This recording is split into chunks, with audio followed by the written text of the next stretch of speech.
Hi, my name is Brandon. I'll be talking to you about fishing lures, fishing rods, anything else that's involved with fishing today. Alright, well, we're going to start out with jigs. There's many different kinds of jigs, but here's the one I'm going to show you today. It's just a regular jig. It's rubberized stuff and put a trailer ending of it. And it's made for like going by logs and stuff like that, and you just reel it in and just jig your rod back and forth, and it sits like that. Okay, this one is a swimming jig. You can run this through grass, and it just casts it out and reel it back in type of deal. And it works best when you have a twister or something behind it, give it more action. And you just cast this around weeds and stuff like that. And this one here, it's just a regular jig, and it's just a regular jig, and then I put a little rubber twister on the back of it for some extra action. And these you just cast out and reel in, and you want to use these around stuff that doesn't have too much cover, otherwise it'll get snagged because the hook's not as big. Alright, now I'm going to talk to you about soft plastics.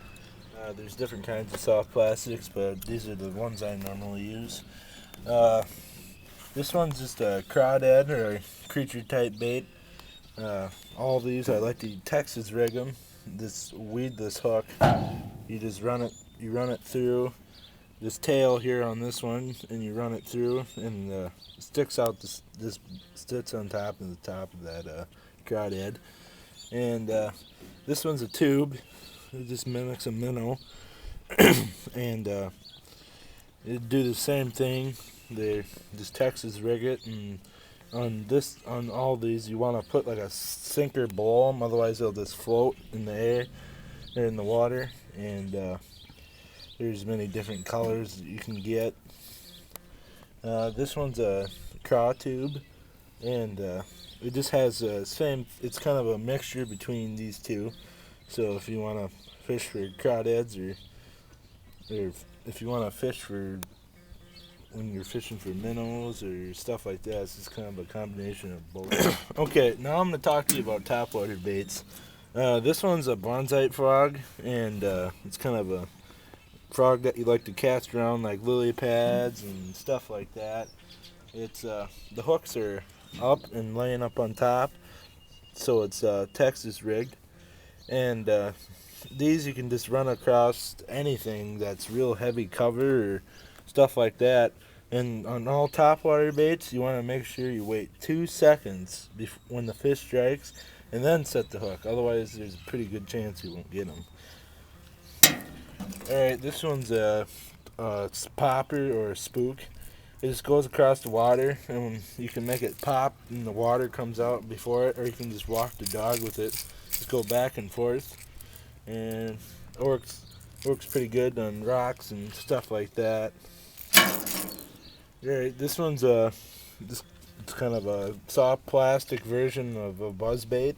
The tail splashes and makes a lot of noise in the water, and it triggers a reaction bite. And these are pretty good. You just Texas rig them, and they work pretty good for all different kinds of things. This one is a buzz bait, and it kind of sits up on top of the water and planes out, and that thing spins and makes a lot of racket on top of the water. It makes more of a clucking sound. And I put a trailer hook on this one, because a lot of times when fish try to swipe at it, and a lot of times you won't get them if you just have that regular hook, but this will help a lot. And I had this in red, so it looks like it's bleeding. Right.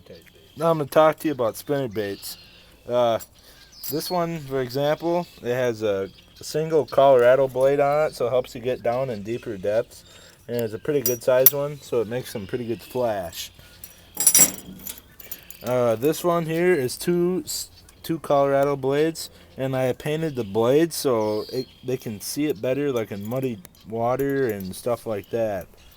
And this probably it'll go down deeper because it has Colorado blades, and they're not very big size.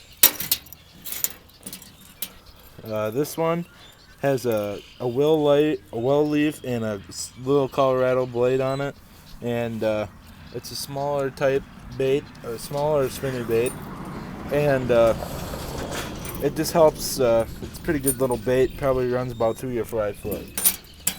This one here is a double will leaf blade, and it probably runs right around 4 or 5 foot.